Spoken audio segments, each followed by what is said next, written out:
For you to sell that pulp, lazima ukuwe na license. For you to, ukiamua hautauza pulp to a miller, utamiliwa. If the miller, for him to mill for you, lazima ukuwe na ile license. Yes. Ukiamua kununua machine yako umill, utafute roaster, the roaster for him to roast for you, lazima ukuwe na ile license. Yes. So you buy the roaster. Yes. Uende useme sasa niko na roaster nitauza coffee yangu. For you to go to Kebs upitishiwe kahawa yako uuze in Kenya, lazima ukuwe na ile license. Yes. So you are 100% dependent on the coffee society. Yes.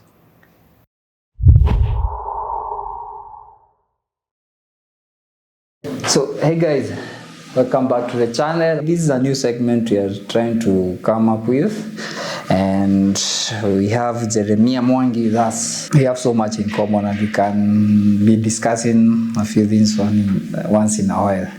So for this first episode, nataka tuongee about the coffee industry ambayo tumeshaijaribu kuangalia juu yake na also tried to venture into it some time back.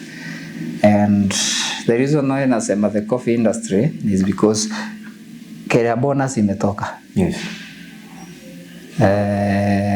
Penye si tunauza coffee tulipatiwa 86 bob. Kwetu na ilitoka na 78 shillings. That's almost half a dollar, isn't it? Yes. Tried some time back to think about processing our own coffee because for your case you have over 5,000 stems yes. at home. Mimi sina mingi, niko na roughly 300 stems. Yes. But by tukafikiria, we combined our heads, what if tuka process coffee yetu, tunaweza what are the challenges ama what is the process that we can take for us to start such a business in Kenya. Yes. Tulipata several challenges. Si several. Ni kitu ya kusimamisha kazi. So this what let me give them a brief description of what I mean. So in Kenya, for you to sell coffee, the only way that you can sell coffee peacefully without so many bureaucracy and restrictions, it's either uchukue your coffee bean, either red, ipeleke to the factory. Yes. Yeah, to your local factory and you got a number. That means you are a member of that society. Or ufanye the whole process of coffee, of which the process of coffee ni ukisha kuwa na hiyo bean, kuna kutoa the outer red layer, pulping. Yeah. Pulping. Yeah. Mm-hmm. Unafanya pulping. Yes. After pulping kuna drying. Ile drying, si ndio? Yes. And that's what our factories do. Yes. And then wanazipeleka kwa KPCU. Huko KPCU ndo wanafanya milling, si ndio? Yeah. So yes. Alafu inaenda export amu? Hapana. So kuko na pulping, yes. Drying, ikisha dry hiyo inaeka kwa storage. Yes. And then wanaenda wana mill. Juu pulp ni kale kuna coffee has 3 layers. There is the red layer, there is the pulp layer, kale ka white, yes. And then now kuna the green part yenye inahitajika.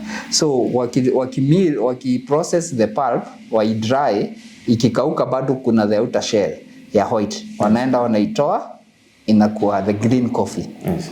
Now the green coffee is what is exported. Mm-hmm. But after that, before the exporting, kuna sasa iki-exportiwe huko wanaenda wanai-process. So either wanai-roast, wanauza in coffee shops, ama wanai-process to instant coffee, ambayo they roast it and they cook it to produce instant coffee. Yes. So that's the processes. Yes. In Kenya, for you to do any of those processes, kuna protocols kama 1,000. So let me share the first one yenye tuliambia tulipoenda.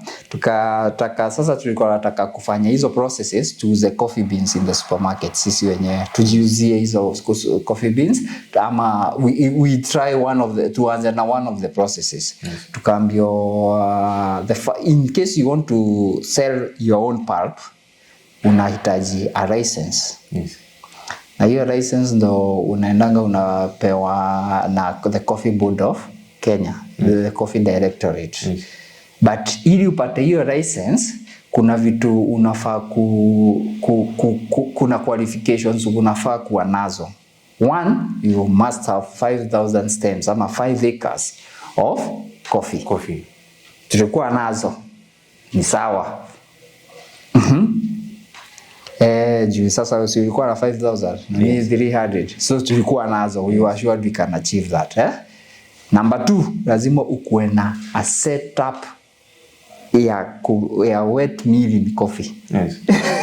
Alafu walikuwa naangalia mpaka the landscape of your land. Mpaka landscape. So shamba yako isikuwe kama zile za Moe. It must be somehow slanting. You must a source of water. Yes. Maybe there is a river. Yeah. That passes through that land. Yeah. Tulikuwa nayo, si kwenye mko na mto. Yes. Tulikuwa na mto sisi. Shida ni the company ama the pulping machine tuna advise you tununue, si this roko yenye unaweza anza nayo ya 40-50k. Si hizo ni ati, because ukinunua hiyo unaambiwa okay, when you buy that your capacity should meet a certain threshold. Yes. You need to have a manager in your coffee farm, and it should be a replica of what the society does.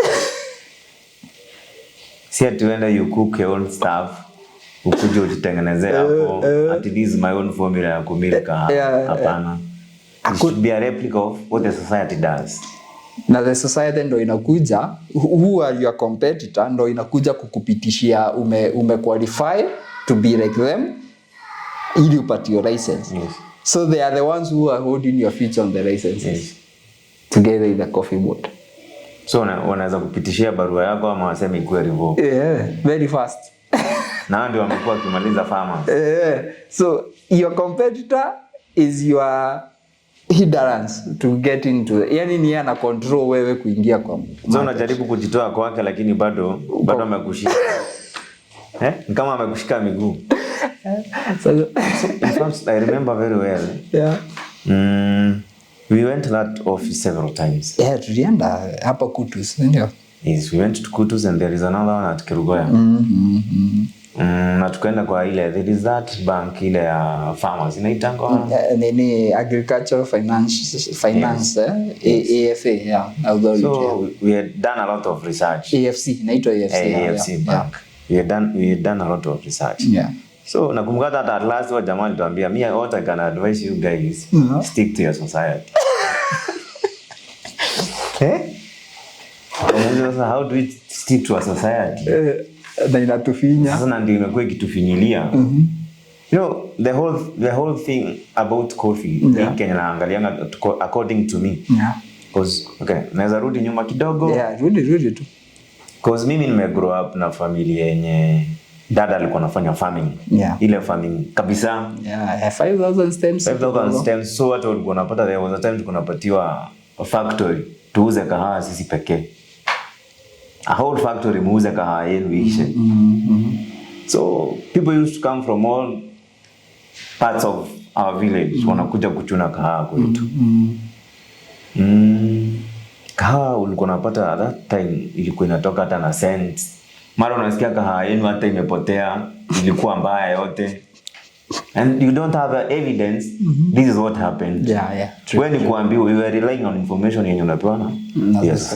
So mimi niligrow up nilikuwa frustrated sana because kahawa ilikuwa inatulipia tu school fees. Mnasainiwa check, inaenda shule. Mzazi hawezi fanya kitu kingine. Pesa inaisha. So before tuanze kufikiria to do that research na Mr. Miano, I thought hapana, we have to break this. We have to break this thing. As in, we don't have to depend on these people. Na wao ndio wanatunyonga. Ni kweli. So you unaweza kuwa an independent miller. Yeah. Although there are people who have their own estates. Yeah. wenye wame set up the same things na wanajimilia kahawa yao. So sisi tukasema sisi ni akina nani? Si hata si tufuate hiyo kama wao. You have to do this stuff because kahawa is very expensive. Ukienda pale Java you take a cup of cappuccino, you know the amount of money you shall pay. 300 shillings. You see? So that's why Can I add something on that? Yes. That 300 shillings on the cup of cappuccino ama whatever, double shot. Hiyo ni almost 15 grams of coffee. Yes. You can see the margins. Yes. 15 grams of coffee is 300 shillings kwa customer. Yes. Na the farmer anapata 78 shillings 1 kg. Yes. But I think these guys, they are it's some sort of a cartel. Ni cartel by the. That is what I think about, because watu sometimes wanapembelezanga. Kuna time watu wanakasirikanga, wanangoa kahawa, wanakata yote chini. So you are like copist of kahawa imetoka na 30 shillings. Hiyo kitu umechuna, umelimia, umepiga dawa, umefanya everything, umeweka fertilizer. So you're pissed off, unasema hii kitu ili nilime mahindi sasa. Yeah, by the fact unakata. Umesema 30 shillings kakumbuka ile time kwetu ilikuwa itakuwa kwa 30. Kutoka na 30 shillings bwana. Sasa umechoka huko kwa factory umenyeshewa. No, you become frustrated. Unasema hii kitu acha ningoe. So these people, they have a scenario ya pull back into the market again. Wanaongezea pesa inafika 50 shillings, 70 shillings, unaona wacha nipande kahawa pia mimi. So unapata kupanda kahawa it takes 3 years. Before you start sweeping from that stem. Before you realize wamefikisha 100, si watu wengi mmekuwa farmers wengi. Sasa wanaanza kuwachezea ile reverse. See, last time coffee factory yenu mko mnatolewa na how much? Ilikuwa almost 118 ama ni 118. Some there 110 to 118. Right now it's 86. So wanajua hakuna mahali utapeleka kahawa, hautapika, hautakaanga, hautapatia ng'ombe. So you have to take to them. Now they wanna dictate prices. So these cartels, I think they have found a way of manipulating farmers. Ni kweli sita. Na hii ni kitu sidhani farmers watajitoa anytime soon. Hata ndo nilikuwa naona hivi uniambie because kama hiyo license they don't ask for any money. No. You see kuna kitu si kusema for you to sell that pulp lazima ukuwe na license. For you to ukiamua hautauza pulp to a miller utamiliwa, ili the miller for him to mill for you lazima ukuwe na ile license. Yes. Ukiamua kununua mashine yako umill utafute roaster, the roaster for him to roast for you lazima ukuwe na ile license. So you buy the roaster. Uende useme sasa niko na roaster nitauza coffee yangu. For you to go to Kebs upitishiwe kahawa yako uuze in Kenya lazima ukuwe na ile license. So you are 100% dependent on the coffee society. And then so the only way utauza hii coffee yako ni ile ufungue mkahawa yako ama uuze tu kwa society. Hakuna shortcut. Of which now sasa hiyo ni cha kufungua mkahawa yako, very few farmers wana consume coffee even at home. Unapata mtu analima kahawa but rarely huwezi pata kwa familia yenye watu wengi hawakunywi kahawa. Alafu these factories they have come up with another, naweza sema ni cartel pia. There is this Mwero Farmers Society.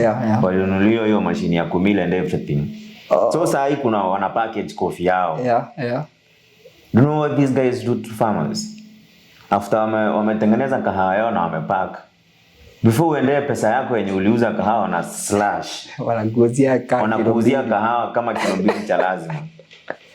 Na hiyo kahawa hata si refined. Ile kahawa number 1. Kahawa number 1. Sasa hiyo kitu by the way unakunywa hata haina taste, haina ladha. Na unaambiwa ati Kenya it's among the producers of the best. You get it.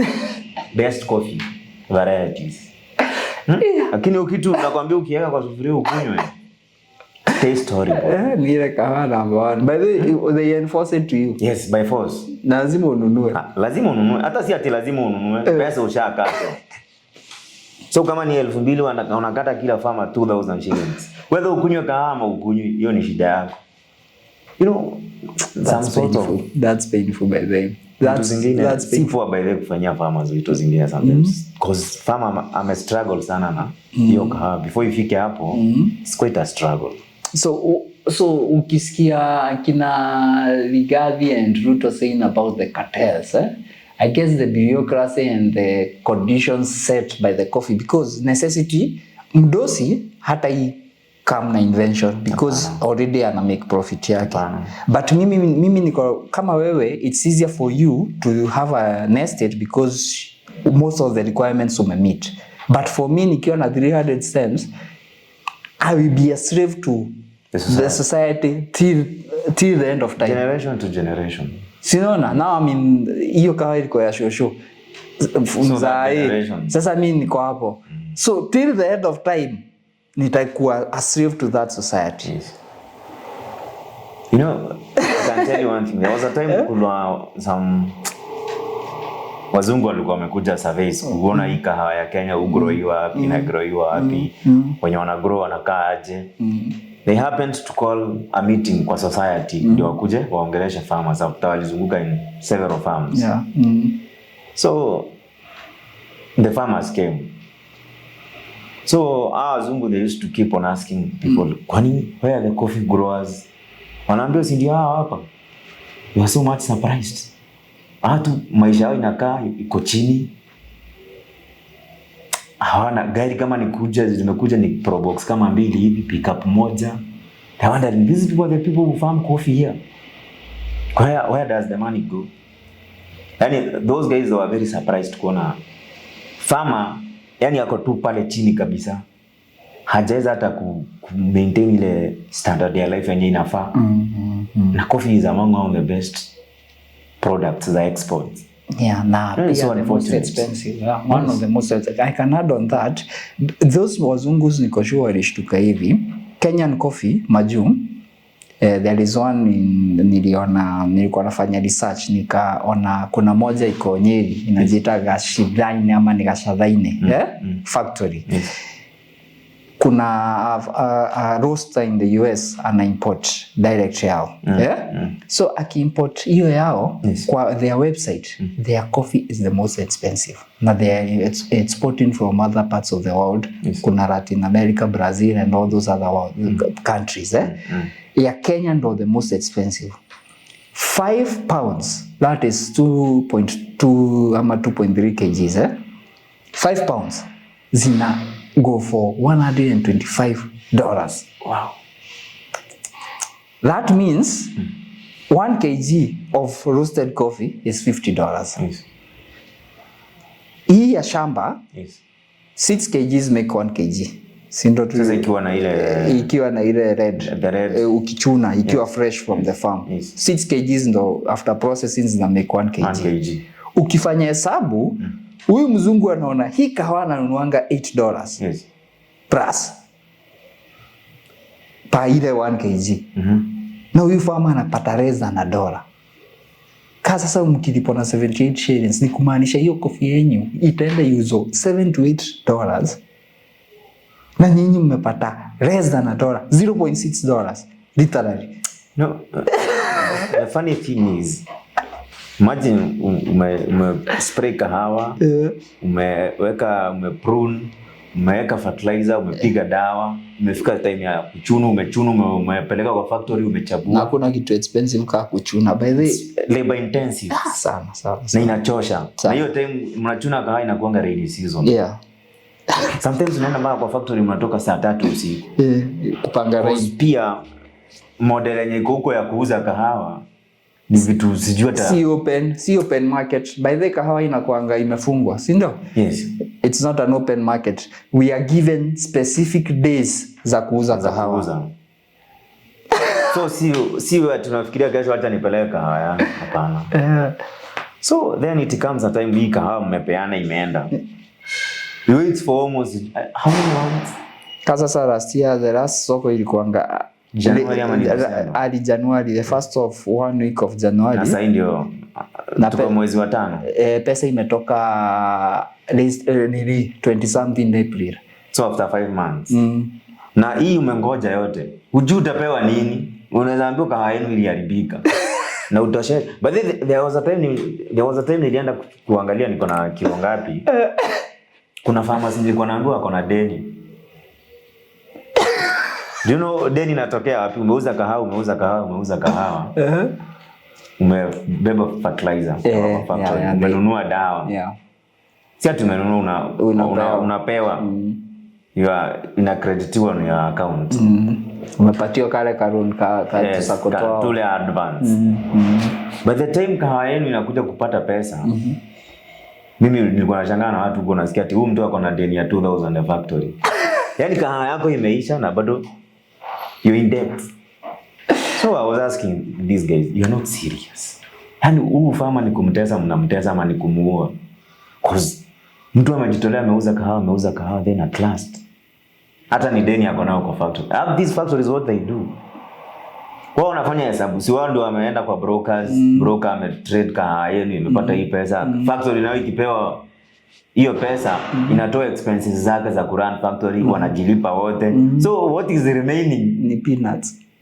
Na ni kenye imebaki kabisa ndio inapewa farmer. So kama ni shilingi 2 zimebaki, sasa hiyo ndio pesa yenu mgawane. So that, by the way, guys, that was our thought process. If we tukitoa all these middlemen, because there are so many middlemen there. Kuna cooperative, kuna millers, kuna brokers, kuna nini, there are so many middlemen hapo. Na hizo zote ni business opportunities. Najua hivyo, hizo zote ni business opportunities and invention opportunities. Ukiambia farmer aingie kwa shamba lazima akuwe karibu na maji, and coffee si lazima utoe pulp na maji. There is honey processing, there is dry processing, na hiyo wet processing. But when you enforce a farmer lazima afanye ile, there is no point of invention. Kuna by then. So we limiting ourselves. Ukiambia farmer kama mimi niko na hiyo psyche ya kujaribu kuventure into coffee, lazima niende kwa society wanipatie barua, and I only have 300 stems na wananiambia 5000 stems the minimum, na lazima nikuwe na coffee plant, coffee factory manager huko. There is no point of invention. Hakuna by then. So wewe kama youth, utaishi still in shoes za your grandmother. Lazima ufuate Kenya alikuwa anafuata, even if you have new ideas on how you're supposed to do your thing. Yani barriers to entry ziko. And I was so much hopeful at this government with the promises that our president and the deputy gave us. Ati hawa middlemen wote tunatoa. Hawa brokers wote wanatolewa. So mkulima atapata do. You know, farmers who kuwapatia such notations wanapata psych. So this government, mimi I think it has frustrated farmers from the start. Because vitu kama hizi ndio wanafaa kwa washa amend. And that's their work as the government. Policies, to make good policies for people to invent and give a good working environment. Because mimi nasikia maneno bottom up, nadhani sasa wanafaa kuanza na like those farmers. Ndio. Watoe kwa those chains za our brokers na the middlemen. You know hapo wangesema cooperative. By the way, bottom up is empowering me, mwenye niko na hiyo 20 stems, 30 stems, 100 stems, to think beyond kuuza kwa factory. To think beyond kupeleka kwa factory. If I'm empowered, as long as my coffee meets the right standard, ikifika kwa market, that's na wafai kunilipisha pesa mingi. See they are taking my tax. As long as wanakuja wanaangalia coffee yangu iko the right processes na ime meet everything right, they should not care about what I'm doing there. Wafai kuniambia kunipatia the threshold. Acha nikwambie, you see, I have visited people who with those estates. Kama hapo home Ucha kuna mtu akona hiyo estate. They are frustrated to a point where hata wao wanaacha. I've talked to someone alifanya that process. He had everything in shape.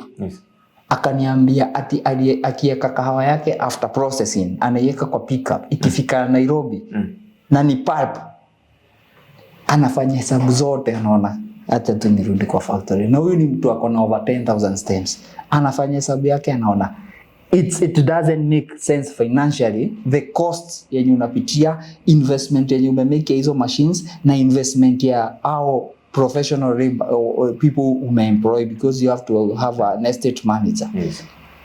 Una make hiyo hesabu yote unaona zero. Hata add up. Na hiyo tu, na ni vitu wewe ukajifunza ukapatia point. It's not hard. Hapana. Ukiangalia online kitu ati rocket science iko hapo. It's nothing. Just here in Uganda, people are processing their coffee to the end kwa shamba zao. That's what I know. Hapa tu UG, si kitu ati iko mbali. UG, I have farmers who nimeongea nao wana process everything to the end. But I think cartels zenye wako huko, they have very deep roots. Yeah, ni deep. So hata mtu kama president kusema anawagonga nje, I think sometimes pia namkalia challenge. Because ni watu wameji-establish for all those years. Alafu sasa pesa yenye wame-accumulate pia nadhani anaangalia tu hivi na anasema labda next campaign labda atadungo milioni kadhaa. Jo endelee kufanya Kenya wanafanya. Hawezi watoa. They are deeper than we think. Yes. They are deeper. Na tuambiangu ni akina nani hao? Yeah, they are deeper than we think. Yeah. So guys, umeona the challenges coffee farmers face, and these are the issues tunafaa kuwa tunaongea. We put them across. Watu wanajua exactly what happens in this industry. Saisi coffee peke yake iko hapo. Majani pia ilikuwa in that. They waliweza kujitoa kwa those chains somehow. Yes. Now coffee factories, see farmers, they are independent from the societies. Yes. At least that make sure coffee factories iko independent from the cooperatives. Also, yani those chains are so huge, ni kama mzigo unaekeleanga farmer.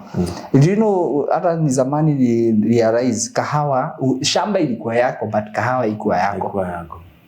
Just in the 2000s ndo watu wameanza kukata kahawa. Haungekata kahawa zamani. Haungekata. Haukuwa na that mandate. Hapana. Yeah, so guys, ni poa. And if you see someone mwenye anauza coffee yake kwa kuna this journalist, I don't remember his name, like ndamweka hapa. Amefungua coffee shop yake Dagoretti Road, amani Kongong Road. And he was a former journalist, saini farmer. That guy, I can assure you, kama anauza coffee yake, anafanya the whole processes. Na utu machines ananunua tu Alibaba anafanya from milling, from processing, na anafanya to the processes. Yeah, and he is having anajitaka yumba ama nikaya, something that nikimkumbuka ni sawa. These guys, mtu kama huyo support him. I have another guy penye tulikuwa tunatengenezea comp pale kwa ndo. Huyo mjamaa alikuwa amefanya the whole process from first to end. Yeye anauza coffee. Alikuwa anauza coffee hiyo 5 grams akiprocess 50 bob. Na anakupatia kale ka paper cup. Na unacheki sasa, unless it's that deep. So such people support them, and then to na invention, and then we push the government to kwanza hapo kwa inventions. Kama there was a time unapatanga ati una power blackout kwa factory. These people go manual. Vitabu zinatolewa huko, receipt unaandikiwa na kalamu hivi. Tumeuza kilo ngapi? Shika. Na hiyo ndio imeishi.